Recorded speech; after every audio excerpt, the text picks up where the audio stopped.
Hey, good morning, everybody. Welcome to another episode of Hawk Blogger Mornings. I am Brian Nemhauser, and you can find me on all the places: YouTube, TikTok, Instagram at Hawk Blogger. And congrats to everybody, as last night we crossed a important threshold, at least somewhat important. 25,000 subscribers here on YouTube. Really, really grateful, and a little bit humbled by all the growth we've had here since we started Hawk Blogger Mornings and started doing this full time. Just really like not that long ago, about a year ago. I think when I started Hawk Blogger Mornings in like April of 2024, we were around 7,000 subs or so, maybe 7,500, something like that. So a lot of growth since then, and I think hopefully a lot more to go. And really, really grateful to have all of you along for the ride as we talk about the Seahawks. And every Wednesday, I will be going through First Look with you. I will be going through deep diving into this matchup between the Seahawks and their opponent this week, the New Orleans Saints. When possible, I will be bringing in guests to get the viewpoint of the opposing team and get some insights there. I think we've had some really, really good ones so far. You can't beat Grant Cohn. I thought Nick Farabaugh was excellent last week. I learned a ton about the Steelers from him. Got a chance to meet Nick in Pittsburgh, a great guy, and certainly a must follow for me going forward in terms of everything Pittsburgh Steelers related. This week, we'll be welcoming in Matthew Paris from the New Orleans Times-Picayune, who is the beat writer for that paper in New Orleans. Matt does some great work over there, and looking forward to hearing from him. That'll come up here at about half past the hour. Before we get to that, I will go through my Tale of the Tape article that I posted up at hawkblogger.com. You'll be able to find that every Wednesday morning, going through the matchup, both from a data perspective, but also from a matchup perspective. So I'll share some of the things I found. I have not watched all the Saints games this year. I didn't watch both. I didn't watch them against the Cardinals, but I did watch the game this most recent week against the 49ers. And I'll tell you this, folks, if you are looking at the point spread, which last time I checked was 7.5 points in favor of the Seahawks, you look at the Seahawks game against the Steelers, you figure you're coming home, you think the Saints are no good, this is going to be a cakewalk.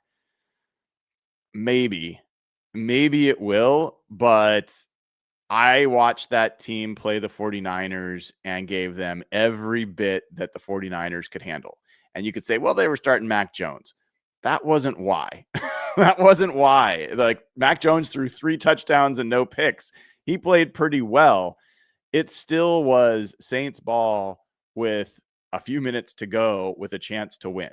Like, they were in it the whole way. And a big part of that is that Spencer Rattler, I have to admit, I didn't really see much from him last year that impressed me. Griff Sturgeon, see Mike Spin Move up on Twitter, was a pretty ardent Rattler supporter last year and talked about him a fair amount this offseason.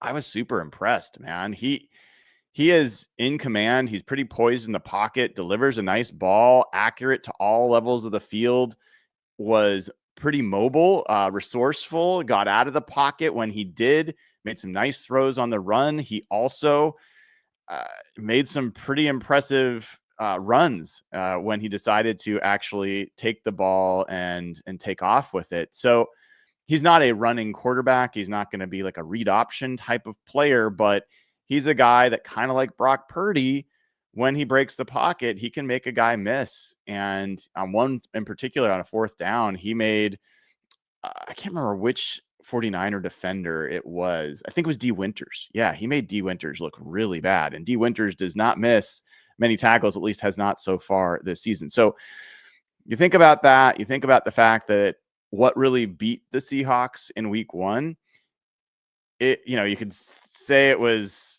Rick Woolen's missed plays. You could say it was Sam Darnold or Abe Lucas on that fumble. But overall, Brock Purdy beat the Seahawks that day because of his ability to create when under pressure and when breaking the pocket. So I think Spencer Rattler is not Brock Purdy in that regard, but he does bring some of that to Lumen Field. And I just, I did not see a team where it was like, oh, this is going to be a cakewalk. Now, does that mean the Seahawks won't win and cover the spread? No, of course not. And I'll tell you why. I think there's some pretty clear advantages for the Seahawks as well. But this is not like one of those games where you're late in the season or middle of the season. You can tell that the team that you're playing has already kind of accepted their fate. There's just massive gaps in their talent, and there's just a clear weakness that you can exploit. I wasn't seeing that so much. This was a defense last year for the Saints that was pretty atrocious. It was terrible against the run. They were pretty stout against the 49ers. Now, the 49ers have 2 weeks now of not being a good run team. So that might be part of the issue. And in fact, I'm going to check this really quickly because I haven't looked at it yet. If we look at PFF run blocking grades, where do the 49ers pretty high up overall, 8th? They've got them as 8th. I don't know. The 49ers have not been great running the football so far. Interestingly, maybe this is the thing. Woof. The 49ers run grade, and this is for the people doing the running of the football, 30th. This is not a 49ers deep dive, but my point is maybe the 49ers aren't going to be that good of a run team. So maybe that indicates that what I saw with the Saints defense was a little bit misleading. Another thing to note there, and I'll get into this in a little bit more detail, but the Saints, the Saints struggle with outside runs. Most of the runs that they gave up to the 49ers were outside the tackles. And it turns out that the Saints are 23rd in the NFL in defending runs outside the tackles. They give up over 5.5 yards per carry with runs outside the tackles. In those situations, they're 25th in the NFL in yards allowed before contact. They're allowing 2 yards to be gained before a defender even touches the runner. So that could bode pretty well for Ken Walker, who got almost all his yards outside the tackle against the Steelers and a Seahawks team that's trying to establish outside zone. In fact, let me take a quick look. How are the Seahawks doing when they are running outside the tackles? We'll do a quick check here. Rush yards per play. Seahawks aren't great. Still 25th in the NFL when running outside the tackles. And even if we limit it to week 2, I'm not because Zach Charbonnet had so much trouble when he was running there, I'm not sure it's worked out. Now, the other thing that initially when I was doing this, I was looking at Pro Football Reference and just the past Saints defenses. They've been a 4-3 defense through Cam Jordan's career, pretty much Demario Davis's career. And that's what it said on the Pro Football Reference page. They were 4-3. And I was like, I'm watching this game. They look like they're a 3-4. And then I looked at Brandon Staley's their defensive coordinator now, formerly of the Rams, was with the 49ers last year as kind of an assistant head coach. They're a 3-4 defense. Why does that matter? Because that's what the Seahawks practice against. That's what the Steelers run. That's what the Seahawks run. And so this offensive line, you heard me talk about this on, I think it was Monday, maybe yesterday as well. The Seahawks offensive line is more attuned to blocking 3-4 alignments right now than they are 4-3, just because they've gotten a lot more reps against 3-4. So that also is beneficial for the Seahawks and worth kind of keeping an eye on in this game in terms of where they're going to be comfortable and where they might be less comfortable. Now, a few other things that are just kind of high level stuff before we get into the weeds of this matchup. The Saints have there's a lot of kind of ties between these two teams that are at least worth calling out. Kellen Moore, new head coach, rookie head coach, is from Washington. So I think he grew up in Prosser or was born in Prosser, Washington. He went to Boise State as a quarterback. So homecoming for him as a head coach. You've got Doug Nussmeier, who is his offensive coordinator. Doug Nussmeier was the quarterback's coach for the Eagles last year. Doug Nussmeier actually went to my high school. So I remember him playing quarterback for our high school. And he was not while I was there. He's a little bit older than me, but that's another Northwest connection coming home. And then obviously you've got Clint Kubiak, who was the offensive coordinator last year for the Saints, going up against his former team. I don't really like when you're there for a year. I don't think that there's this deep connection for Clint Kubiak. I don't think it's some revenge game for him. I'm not even sure if they had hired a different coach. I'm not sure that Clint Kubiak wouldn't have potentially stayed there. I think that there was reason to believe that he didn't want to move his family again after having to move it before a couple of times. And it just so happened that they hired an offensive coach and it wasn't him. And so he had to move on. But those are just some high-level connections there. There's other things that connect these teams, but I thought it was worth just mentioning those as well. If you haven't already given the show a like and click subscribe, please do.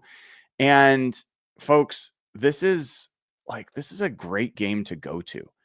There's a bunch of tickets available. This is not going to be a situation where I think you're going to see the opposing team come in and dominate seats. Like, I don't think there's as many passionate Saints fans right now as maybe there have been in the past in the Drew Brees days. So great chance to go see the Seahawks play. And with that in mind, check out SeatGeek as a place that you might find some great tickets. We're headed towards fall, so I'd love to find some indoor events to attend with my family, which is why I want to give the sponsor of today's video, SeatGeek, a huge shout out. With over 35 million downloads, SeatGeek is the #1 rated ticketing app. There are more than 70,000 events listed on SeatGeek, including concerts, sports, festivals, and a bunch more. The NFL is officially back, MLB playoffs are around the corner, and the NBA not too far behind. SeatGeek has your back. Each ticket is rated on a scale from 1 to 10, so you know you're getting a good deal. Look for the green dots. Those are the best. Red, not quite as good. Plus, every ticket is backed by their buyer guarantee. And you know what? It doesn't really matter if you are a Dua Lipa fan or a Benson Boone guy, or who knows, maybe you're a Tate McRae person, but there are great concerts coming your way. Find them on SeatGeek. And you know, I have a code for you guys. You can use code HawkBlogger10 for 10% off your next set of tickets at SeatGeek. That's 10% off any tickets with promo code HawkBlogger10. Make sure you click on the link in the description to download the app and have the code automatically added to your account so you can use it later. Thanks, SeatGeek. Awesome deal. Yeah, check it out. Use the codes in the description of the video, and love to see you at the game this weekend. I will be in the stands for sure. Looking forward to cheering on what hopefully will be the first Seahawks home win in what seems like a really long time. All right. Familiarizing yourself with this team. There's not as much turnover here or injury issues as there were with like the Steelers, where there was a bunch of stuff going on just even from week one. Chase Young is an edge player for them that obviously has been around the league for a while. He missed the first 2 weeks with a calf injury, and there hasn't been as much information. We'll talk to Matt here in a little bit, see if he's got any other insights. But he hasn't played. He may not play. The other one is that Tyrann Mathieu, the Honey Badger, he retired this offseason, their safety. And so they signed Julian Blackmon to be their starting safety. Blackmon was hurt in week one, put on IR, lost for the season. So they are starting Jonas Sanker at safety. And I think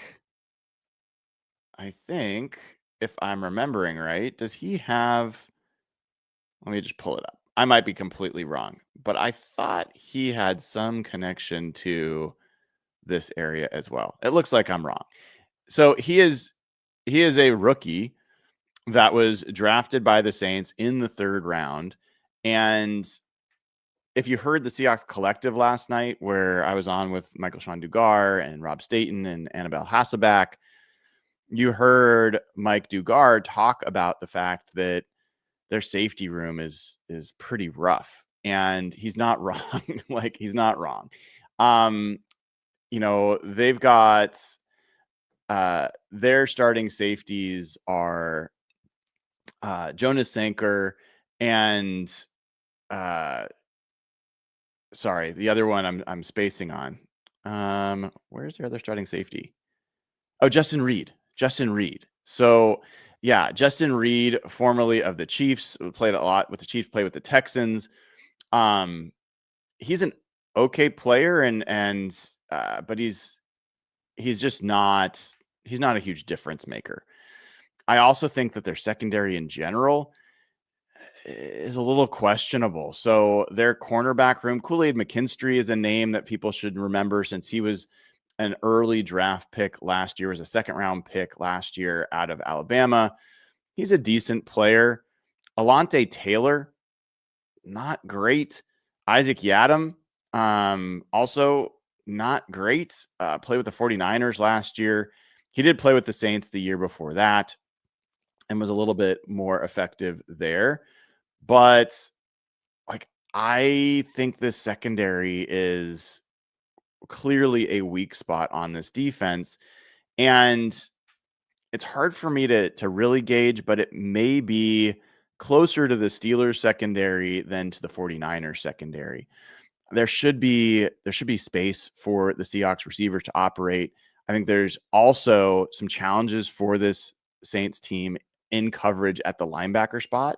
You combine, like, I think Pete Werner, linebacker, I'm not a big fan of. He looked out of place quite a bit against the 49ers, and there was a lot of plays where he was out of position. I think the linebacker coverage issues combined with the safety could mean that tight end becomes a pretty interesting part of the plan here. Also, defending running backs out of the backfield as receivers could be something to keep an eye on. So that's one of the things to keep to watch out for in terms of Elijah Arroyo, in terms of AJ Barner. And we'll just see if the Seahawks actually choose to take advantage of those matchups, or if they like their matchups elsewhere, because I mean, JSN against anybody is a good matchup at this point. I think they feel good about Cooper Kupp and Torrey Horton as well. So lots of opportunity there for the Seahawks passing game. Now, the run game we talked about, Saints have not been good against outside the tackle runs. They were pretty good defending inside the tackles. They were more stout than I would have expected. I would also say that their pass rush hasn't, like, statistically been that great, but Carl Granderson is a guy that, while everyone knows Cam Jordan, Carl Granderson already has 3.5 sacks. And toward the beginning of that game, he was causing a lot of problems for the 49ers offensive line. And he also, even though he's an edge player, a lot of his pass rush was coming on the inside. He was either sliding in, or they're running games, and he was getting pressure. So this could be a situation where the Seahawks face some challenges on the inside of their line in terms of that pass rush. And then Brian Bresee, who's super athletic. He's kind of like the original Braden Fisk, like super athletic defensive tackle, but he's not like Braden Fisk in that he hasn't actually been good. He got in the backfield a few times in this game against San Francisco and created some pressure. He just doesn't really finish the play, but he can cause problems or lead people into other people's arms. So those are a couple of the guys that kind of got my attention. Cam Jordan is just not the guy he once was. Obviously most people aren't when you turn 36 years old and you're playing in the NFL, but he's not quite the game wrecker that he has been throughout his career. I think I'd call him one of the most underrated defenders in NFL history. Like, this is a absolute dude, or has been through his career. He's not quite that guy anymore. So I don't think there's anybody that just freaks you out on this Saints defense other than maybe Demario Davis. So Demario Davis is not Fred Warner, who's just in a class by himself. But Demario Davis is pretty damn good. Like, Demario Davis is old in his own right. He's almost 37. He's 36. But he is aging gracefully. He has a 90.3 overall defensive grade through 2 weeks. He has a 92.4 run defense grade. And if I look at where that ranks overall in the NFL, well, oh, this is pass rush. That's not what I wanted. Let's go to run defense. Sorry about that. Yeah, number one, top graded run defender in the NFL, ahead of Bobby Wagner, ahead of Roquan Smith, and yes, ahead of Fred Warner. So Demario Davis can give you trouble, and he is a good enough player that he can slow down the run game. And if the Seahawks get stubborn about just trying to run, and not take advantage of what I think their bigger advantages are in terms of the passing matchup, that could be an issue. And that's a chance for Demario Davis to play a bigger role than I think the Seahawks should allow him to play. All right, so let me show you some of the data from Tail the Tape, and then we'll welcome in Matt Paris in a little bit here. If you haven't already liked and subscribed, now is a great time to do it. Here is Tail the Tape up there on hawkblogger.com. And this is a look at the DVOA matchup with these two teams. So if you look here, DVOA has the Seahawks as the 6th best team in the NFL. I love the Seahawks. I'm not sure I'm ready to put them as the 6th best team quite yet. The Saints they've got as the 23rd best team. Now, DVOA measures a couple of things. It's mostly a measurement of team efficiency. So you're going to get a lot of things like how efficient are you on your drives, average yards per drive, points per drive, things like that. Also defensively, how much do you limit points per drive, that kind of thing, success rate, that stuff. So Seahawks have been, believe it or not, a more efficient team. But the other thing that DVOA really is valuable for is the OA, stands for opponent adjustment. That doesn't really kick into the rankings until the 3rd or 4th week. So this is not as I think efficacious as it will be once the opponent adjustments start coming in. So if you look at how the New Orleans offense matches up, you've got them as the 21st ranked DVOA offense. The Seahawks have the 9th ranked defense. The run offense for the Saints, 17th versus 8th ranked defense, run defense for the Seahawks. 23rd ranked pass offense in DVOA for the Saints versus the 11th ranked pass defense for the Seahawks. I'll get into some of those matchups a little bit more, probably with Matt and a little bit after if necessary. But I mean, Alvin Kamara is still Alvin Kamara. That guy he ran for 99 yards against the same 49ers defense that shut down Kenneth Walker and Zach Charbonnet. I mean, everyone was like, Zach Charbonnet was more effective week 1. He had 47 yards, folks. Like, it wasn't like Zach Charbonnet lit it up. So Alvin Kamara is still very dangerous. And that offensive line, though, for the Saints, that might be the biggest issue for them in this game. We'll talk about that with Matt here in a second. When you get to the defensive side for the Saints, they're the 21st ranked defense. So they're the 21st ranked offense and the 21st ranked defense. Not great from a DVOA perspective. Seahawks offense 14th. The run defense for the Saints is 14th, and that is equal to the Seahawks run offense, which is 14th. That's where I question a little bit. Like, I know the Seahawks want to establish the run. I'm not sure this is the game to lean so heavily on that. I think Sam Darnold's been playing well enough, and the passing and the pass protection's been good enough. I think the pass game could be a bigger advantage. And if you look at this, the Saints pass defense 22nd by DVOA, the Seahawks pass offense 19th. Not exactly a juggernaut, but still a little bit of an advantage. Special teams, huge advantage for the Seahawks, who have the second ranked DVOA special teams against the 27th ranked Saints special teams by DVOA. Now, I want to double check something before I continue. Make sure that our guest has what he needs to get on. Okay. So the other things that you see on here are how the defenses for both teams do at defending specific types of receivers. Saints are number 1 in the NFL in defending wide receiver ones. I'm not exactly sure what to make of that. I don't think their corners did some amazing job in shutting anyone down, but I didn't watch them against the Cardinals. Maybe there's something more there to be seen. The Seahawks are second in that regard. Wide receiver 2s, they dropped to 19th. Wide receiver 3s, 11th. So they've done all right in defending receivers. Where they've struggled is defending tight ends. Luke Farrell caught his first touchdown for the 49ers last week. Jake Tongas, who is infamous now in Seattle lore for catching the winning touchdown in week 1.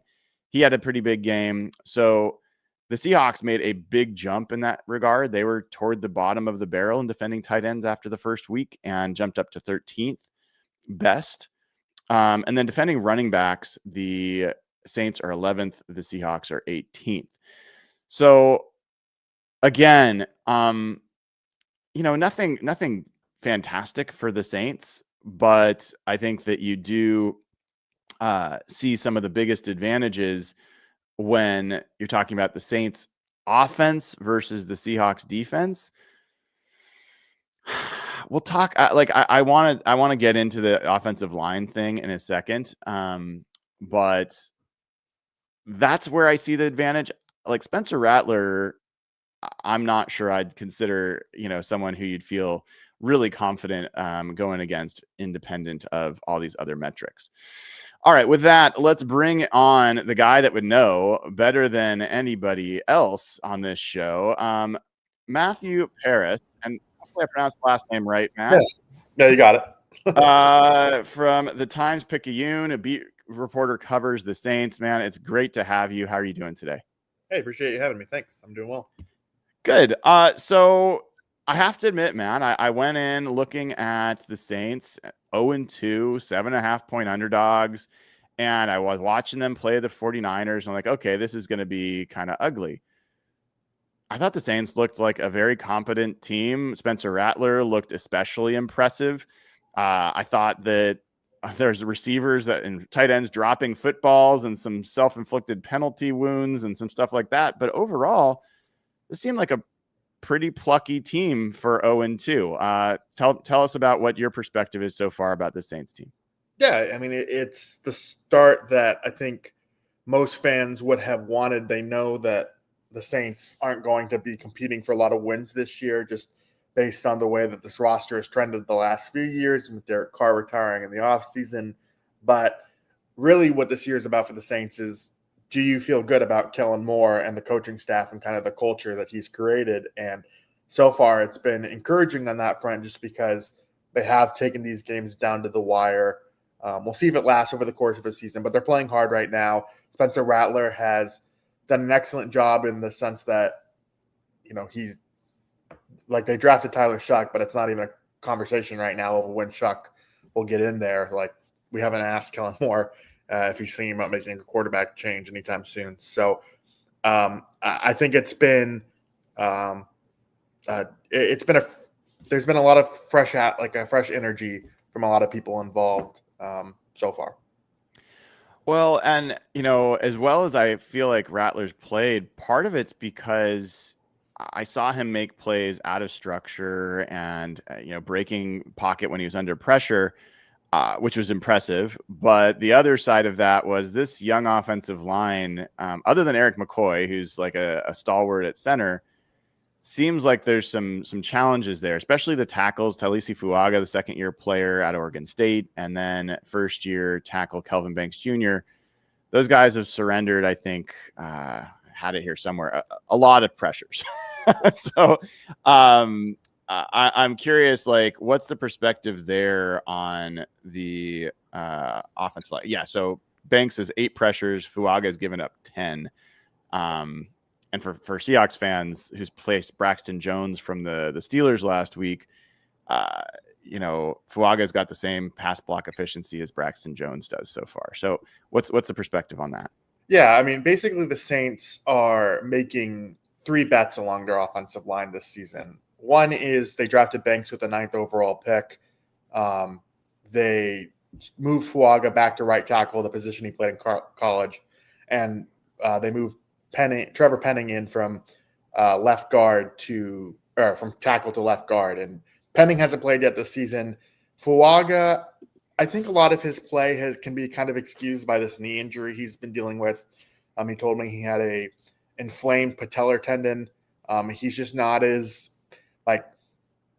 his weakness out of college was that quick reaction of guys around the edge. And if he doesn't have the functionality to do that anyway, I just think there's some injury concerns there this early in the season that maybe give his play a little pass.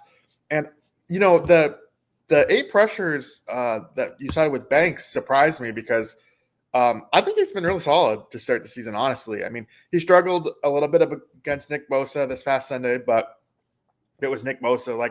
They've been very encouraged with his play so far. And that was the question with him coming out of the draft was, could he hold up in pass pro? And I think it's been fine. Spencer Rattler does make a lot of plays out of structure, but that's just his tendency anyway. He'll bail on a pocket every once in a while, but he likes to get out in space and he likes to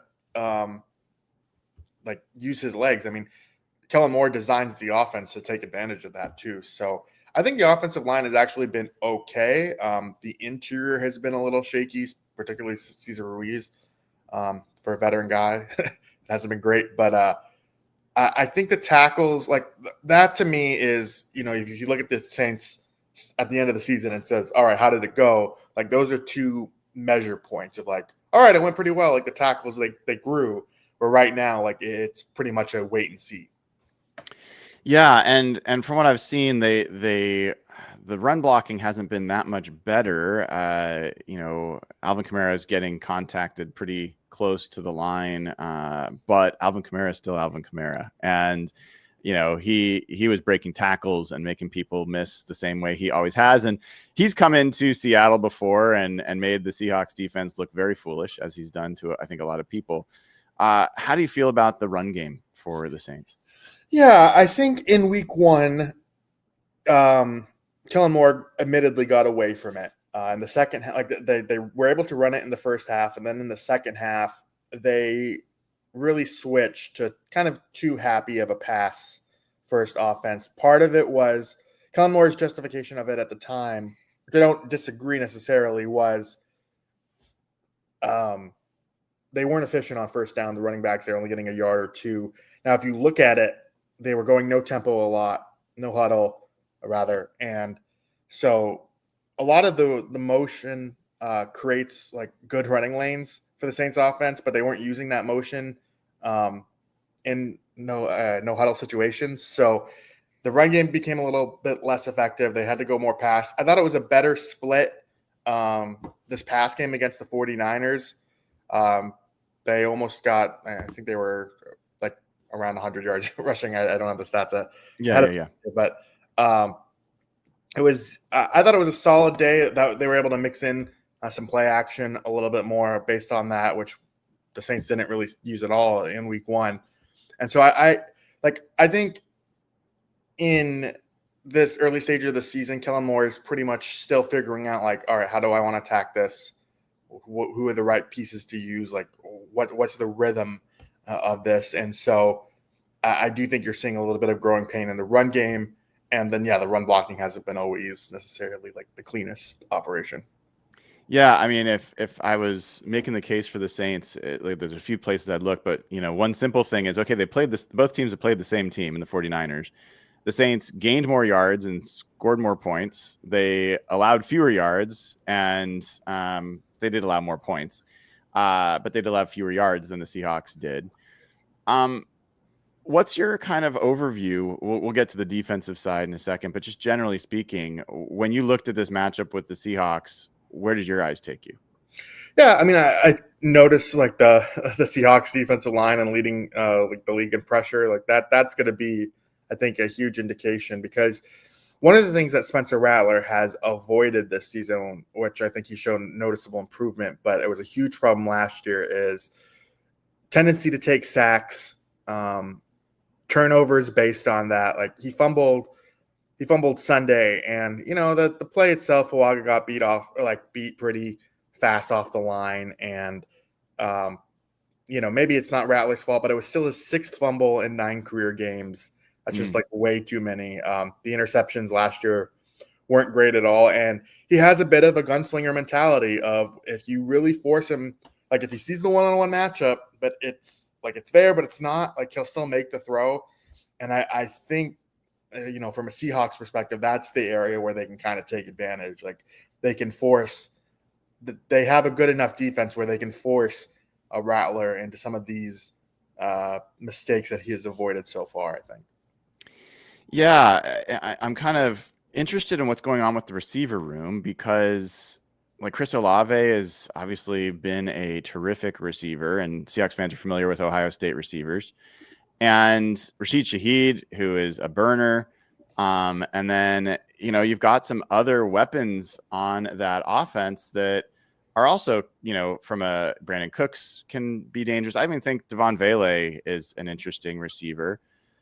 So what's going on with Chris Olave? Why is he like not the same productive player he's been in the past? Yeah, I think he's still trying to get his feet back under him. And what I mean by that is, like, he's healthy, but obviously he has such a concussion history. He's had 4 concussions in 3 NFL seasons. That's 5 in the last 4 years, I think, getting back to college. And so I think he is, you see him really get down fast after he gets the ball. He's just been kind of sloppy at times. In the 49ers game, Rattler missed him really bad in the end zone. Rattler said he threw a little bit too left, as it makes that time. It was a crucial missed chance, but after that throw, my colleague Luke Johnson pointed this out to me. Go watch Olave's rep on immediately after. It's kind of like a drag route that at first it looks like Rattler throws behind him, like they're just not on the same page. It's really not a great effort on Olave, and I think that is somewhat, he lets the Saints situation, or a bad, the attitude, that it's just you got to move on to the next play, and that always doesn't happen with him. But I will say the Saints are, Olave, I think, is 3rd in targets among all wide receivers right now. That production isn't there so far, and so I think it'll balance itself out over the course of the season. I think part of that too is the Saints have got to hit on some of these deep shots a little bit more than they have. It was encouraging to see it against the 49ers right away with the play action shot to Rashid Shaheed, but it hasn't, a lot of the volume is so far just take what the defense gives us. Don't be that reckless. And it's helped because Spencer Rattler has played well. It's just in terms of that volume that you're used to seeing from Chris Olave, it's not as much of the same. This is a detour. Since we're on receivers, I got to ask you, Matt. We're talking to Matthew Paris of the Times-Picayune, beat writer for the Saints. So the Saints make a trade. They get Jalen Polk. They made a trade. They get Devon Vele. They've got some of these young guys. Rashid Shaheed in the last year of his contract. Olave, they picked up a 5th-year option, but still not extended. Do you think that there's a chance the Saints would be looking to move either one of those players before the deadline? I'd be surprised. They did it last year with Marshawn Lattimore, but Mickey Loomis also isn't the type of sell GM. He's not a seller's GM historically. In fact, he'll take a lot of flyers. Like if you look at, the Polk trade is a perfect example of that. Like, oh, let's just have a late round pick swap and we'll take a flyer on a guy that like clearly has worn out his welcome in New England, even if he can't play this year. I mean, he's on injured reserve, and they're just betting on the future. Never say never. I know a lot of teams, or at least like rumor-wise, were interested in Olave in the offseason, but it just like the Saints have still got to evaluate their guys too, right? Like trading away Chris Olave, I think would be detrimental to evaluating Rattler or Shuck later in the season. And I just don't think it's a situation right now where they'd be like, okay, let's do it. I'd be pretty surprised. Yeah. I mean, the Olave certainly would seem more surprising. Shaheed, I'm just not sure I would see the logic of them holding on to him unless they're planning to extend him, given all the other places they've kind of have holes to fill. But kind of something to watch because the Seahawks obviously have familiarity, Clint Kubiak, with that player and are kind of lacking exactly the skill set that Shaheed provides, and might have some players on their side that they're looking to move as well. So maybe we'll talk again later on that front, Matt. Yeah. All right, so let's just turn to the defense real quick, and I'll let you get on with your day. So this defense, obviously Cam Jordan is a guy that everyone knows. Demario Davis is great. They're both, on the wrong side of 36 for NFL purposes. But the secondary for me, I was like, I don't know. Like, talk to us about Matthew retired this offseason. Blackman gets hurt in the first game. The safety position, the corner position. What do you make of this Saints defense? Yeah, I think it's very much a unit in transition in the sense that like they hired Brandon Staley to run the defense. I don't think all the pieces are there quite yet in terms of what he wants to do long term. So you're going to get some of those like mismatched parts. In terms of the secondary, they signed Justin Reed. I think that was a solid signing for them because they were really kind of missing that box like presence of a safety. Honestly, like Tyrann Mathieu was probably better suited for that role, but they used him on the back end more so for, I don't know. I mean, he was a productive player for them when he was there, but they drafted Jonas Sanker, who's now the starting safety. I thought he played okay in this first game of it against the 49ers.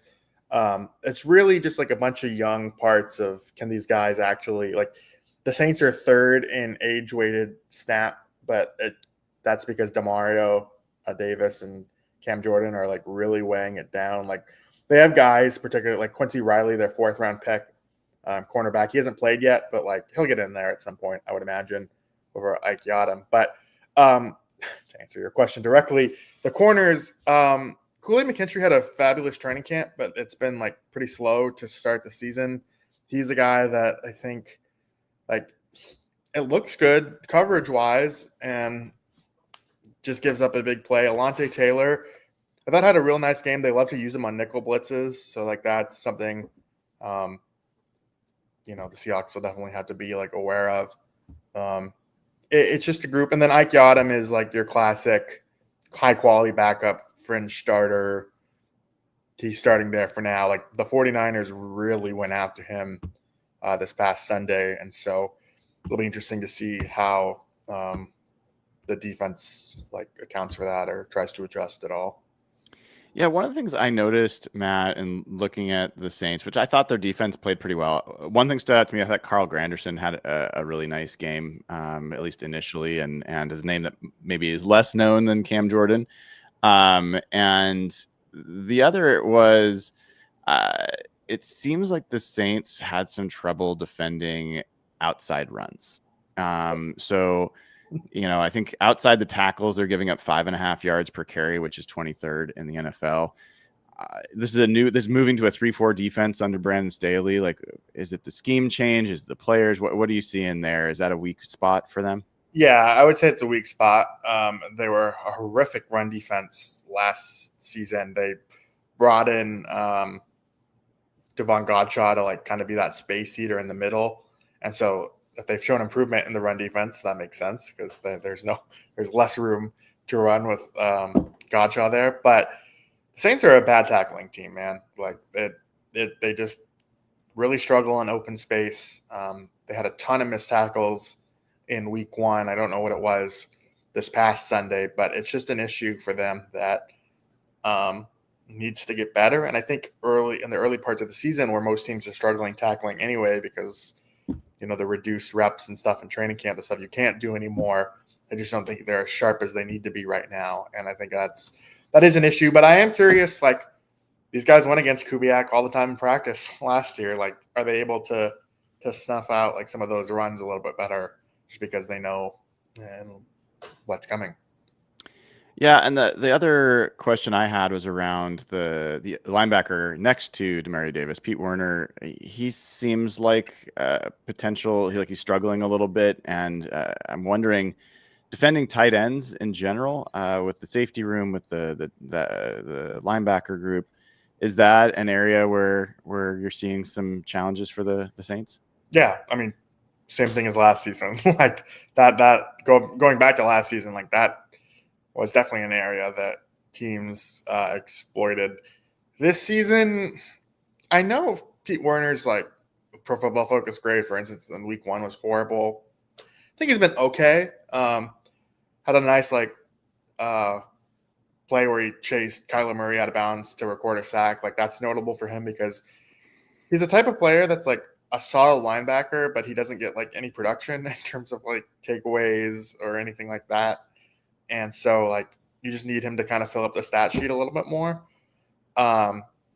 He's fine. Like, he's just a guy. Like, I think he's a solid player. Like, when he missed 4 games last year, and I was like, oh, wow, these guys really miss Pete Werner.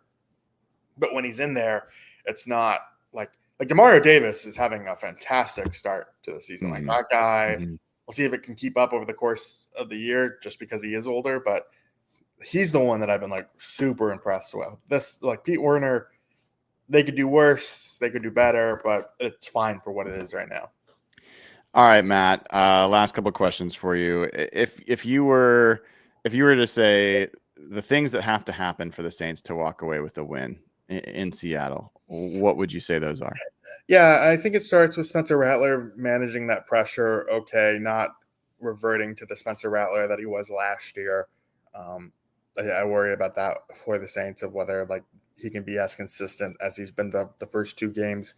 The second thing is limit the explosives. I know that's an obvious for every defense, but the Saints saw it, especially the first 2 weeks last year, of how explosive that Kubiak offense can be. It's still been a problem for, like, even though the yardage itself has been like okay, they were 8 of 15 on third down this past game. One of those was on 3rd and 11, Mac Jones hit a 42-yard pass to Juwan Jennings. Like, they had a 51-yard breakdown in week 1 against Trey Sermon. Like, these guys just bleed all over the place with explosives. It was a huge problem last season, and they haven't necessarily cleaned it up as much this year. So I do think that's an area where maybe the Seahawks can exploit. Matt, thank you for your time. Anything that folks should look out for coming from you coming up about this matchup?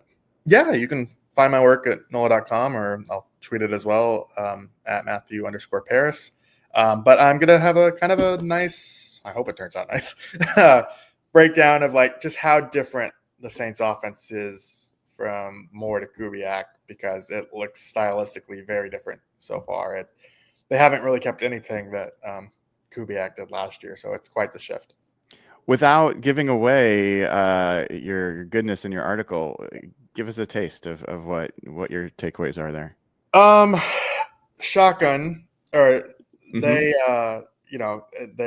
are a heavy shotgun team, but they've had 113 shotgun snaps so far in 2 games. Would you like to take a guess of when the Saints reached that number last year?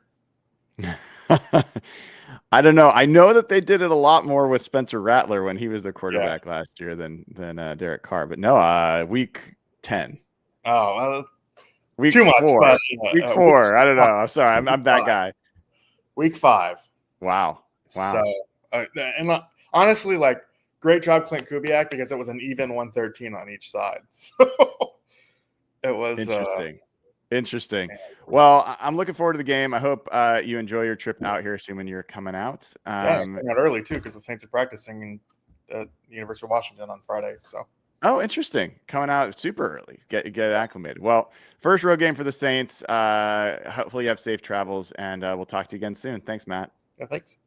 All right. That is Matt Paris of the Times-Picayune. Make sure you check out Matt's stuff over there at NOLA.com. Smart guy, knows what he's talking about, and gave us some interesting insights. I will say, like, I had known a little bit about the shotgun under center split because when I was looking at Clint Kubiak's stuff from last year, there was this really stark contrast when Spencer Rattler was their quarterback or Derek Carr. Derek Carr was a lot more under center with Clint Kubiak. Spencer Rattler was a lot more shotgun. So I don't know how much of it's Kellen Moore, Clint Kubiak versus Spencer Rattler being their starter. But in any event, still interesting stuff. So let me share some more with you guys on some numbers that are in my mind. So we talked about the Seahawks on the offensive side and the Saints on the defensive side. I didn't mention, there was something I didn't mention I put in the article that I want to bring up here. The Saints secondary, I told you it's a question mark. There's a stat called wide open coverage rate. This is tracked by ftnfantasy.com. The Saints have the worst wide open rate in football. 29% of coverage snaps, somebody's wide open, which is not good. Another thing that's interesting, by the way, that's defined as, a player being 5 yards, like the nearest defender being 5 yards away from the person who's getting targeted. So that's wide open. They also play cover 0, which means you have no deep safeties at the third highest rate in the NFL. Often that means you're bringing pressure. Seattle's only passed twice against cover 0 looks during this season so far. Both of them came against the Steelers. One of them came where they completed the 43-yard bomb to Jackson Smith and Jigba.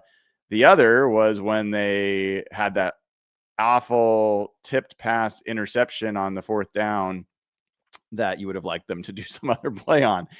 So that's going to be a thing to watch. The Saints have managed to be a good team in sacking the quarterback. They have the 7th highest sack rate. But they also have, it's not the 7th highest. They have a high sack rate, but they have the 7th highest clean pocket rate. So 75, 3 out of 4 times they're allowing the quarterback a clean pocket. So there's kind of this boom or bust thing that goes on with them. Either they're getting a sack or they're giving you a completely clean pocket. And I think when you're talking about giving Sam Darnold a clean pocket, you're talking about a guy that's going to operate pretty well. Interestingly, they have been very good against play action. They have the 4th best EPA per drop back against play action in the NFL, but they're terrible when there's no play action. They're 28th in EPA per play when there's no play action. So some weird kind of contradictory things about this Saints defense that, Clint Kubiak and the coaching staff's going to have to sort through. But in general, I think it's a pretty advantageous matchup in terms of running to the outside, which the Seahawks want to do, not having a lot of true alpha pass rushers that are going to, give the Seahawks trouble. I don't think the secondary is particularly great. I don't think the linebackers and coverage are particularly great. So I think the offense has I think a really meaningful opportunity to be productive in this game and stay on schedule. That's the hope. Demario Davis is probably the guy you're worried about the most in that regard. Now, when you turn your attention to when the Saints have the ball and they're on offense, the numbers are going to be like all green here. Like they're all advantages pretty much for the Seahawks. The interesting piece here for me is this is the Saints' first road game. And I already talked to you about the fact that this offensive line is young and has not performed very well, especially the tackles. Now they're going to get their first road game. Kelvin Banks Jr.'s first road game is going to be in Seattle. The tackles already have given up a lot of pressures. Cesar Ruiz, their guard, has been a disaster. I think Matt was being kind. Dylan Redunz is their other guard because I think Trevor Penning, as he said, has been out so far this year. Redunz has actually played okay for them, but I just think that offensive line in this setting and Spencer Rattler still being a youngish quarterback, that might be a tough setting for them. Like, it might be a tough situation for them to function properly in this game. Now, I think that this is the best receiving group that they've gone up against, the Seahawks. Olave, Shaheed, Brandon Cooks. You throw in Juwan Johnson, who, like, George Kittle was kind of owning the Seahawks until he got hurt. Even Jake Tongas ended up playing pretty well against them. I do wonder, like, Juwan Johnson is one of the better receiving tight ends out there. As well as Josh Jobe has played, if I'm the Saints, I am testing him out against Rashid Shaheed. I'm seeing if he can keep up with Shaheed down the field, because the Seahawks haven't really had Jobe have to cover a speed receiver like that so far. I think Olave is just a good route runner. But, like, I think it's just the best receiving core that the Seahawks have gone up against so far. Doesn't mean that they're going to be productive, but I do think it's a challenge for the secondary. We'll find out what happens with Devin Witherspoon being available this week. We'll find out later today with the injury report, and Nick Eamon-Warry. If Nick Eamon-Warry plays in this game, I think that's going to be a really interesting thing to watch, because he will be matched up potentially quite a bit with Juwan Johnson. And I'd like to see that matchup. So that's another aspect of this, when we're going to see, like, let's say for a second, Witherspoon and Eamon-Warry do not play for another week, which is very plausible, maybe even the most likely outcome. Then you've got Darian Kendrick in there at nickel. Interestingly, all three of the touchdowns that Spencer Rattler threw against the 49ers were to a slot receiver. So the slot position is going to be something to keep an eye on. If Kendrick's there, how can he hold up this week? I have reason to believe that Mike McDonald called a lot of advantageous coverage plays where he had extra defenders to help Darian Kendrick, that they didn't ask him to man up that often. He was playing a lot of zone. You know, if they do that again, then they're probably like, okay. But if they want to really match up one-on-one, you know, can Kendrick hold up in the slot against some of these guys? And then who's going to guard Juwan Johnson? Is that Tyrese Knight, who had a much better game against the Steelers? Is it going to be Ernest Jones? Who's it going to be? Because Juwan Johnson's a pretty dynamic receiving tight end. Beyond that, you know, Alvin Kamara is still a guy that's going to make you miss, break tackles, all that kind of stuff. But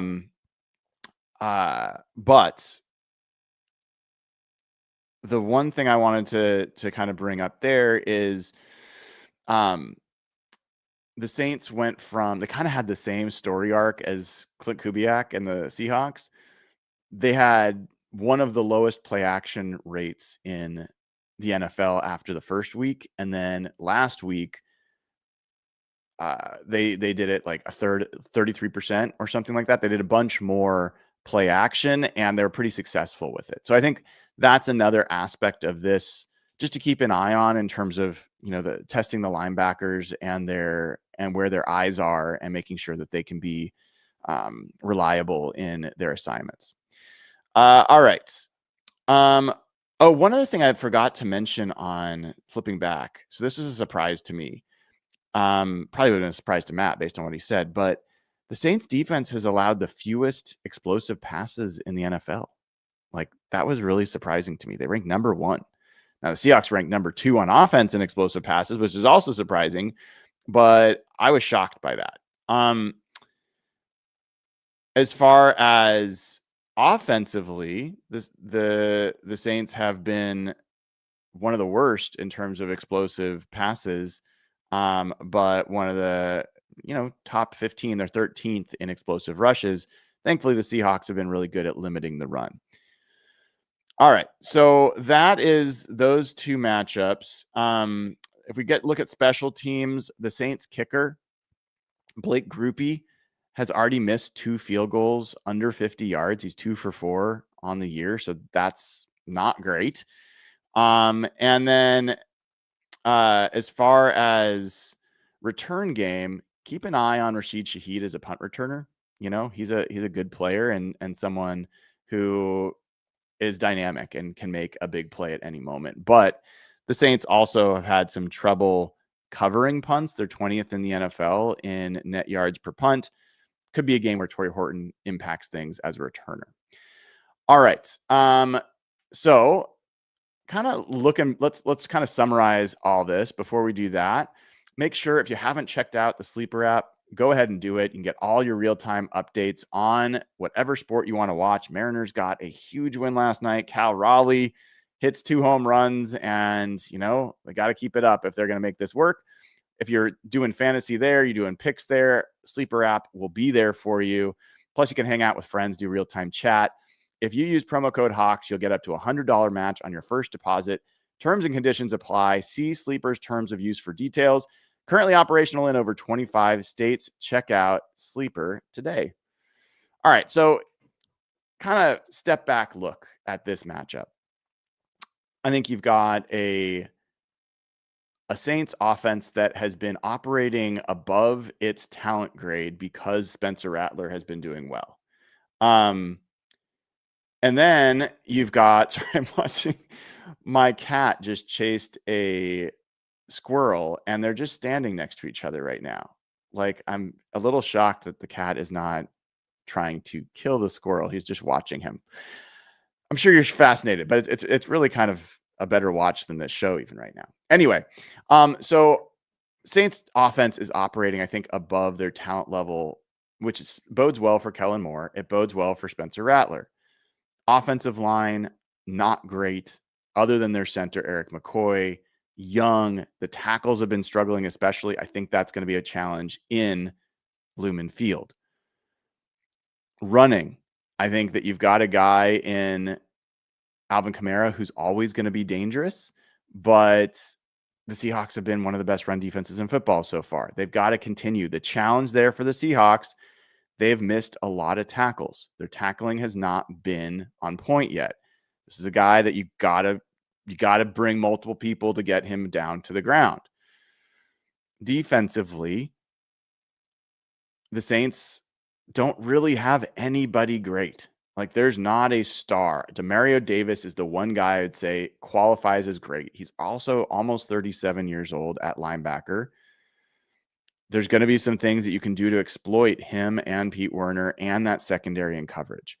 So I like the Seahawks matchup in the pass game against the Saints defense more than the run game. At the same time, Saints struggle in defending outside runs so far. That could be a really nice combination for the Seahawks offense if they're able to get their outside zone going and they're able to get the passing going as well. That could be great. Now, keep in mind, the Saints have been one of the best play action defenses in football so far. Don't exactly understand how that's possible, but that's the case. So that's something that could potentially be a surprise. If the Saints are going to win this game, the things that I think have to happen are, like, they got to avoid some of the self-inflicted wounds that I've seen from them. A lot of penalties. They have one of the highest rates of giving up automatic first downs on penalties on defense, silly penalties. They're getting holding calls on offense or false starts. They're also dropping passes. So those are things that are kind of like losing plays for a losing team. If they can clean up the operation, which is hard to do when you're coming to your first road game in Lumen Field, then I think the offense has a chance to be a little more productive than people expect. I think Spencer Rattler can make some plays breaking the pocket. And the fact of the matter is, The Seahawks edge rushers, Boye Mafe, Derek Hall, DeMarcus Lawrence, Uchenna Nwosu, they have combined a total of 0 sacks. Not great.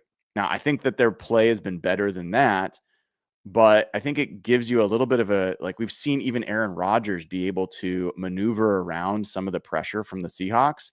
And so while the pressure numbers are great, the sack numbers haven't been great. And they haven't been great in terms of quick sacks either. A lot of these sacks are taking over 4 seconds for the Seahawks. If they cannot do better at getting quick pressure and quick sacks, Rattler can break the pocket, cause them some trouble, and create some positive plays.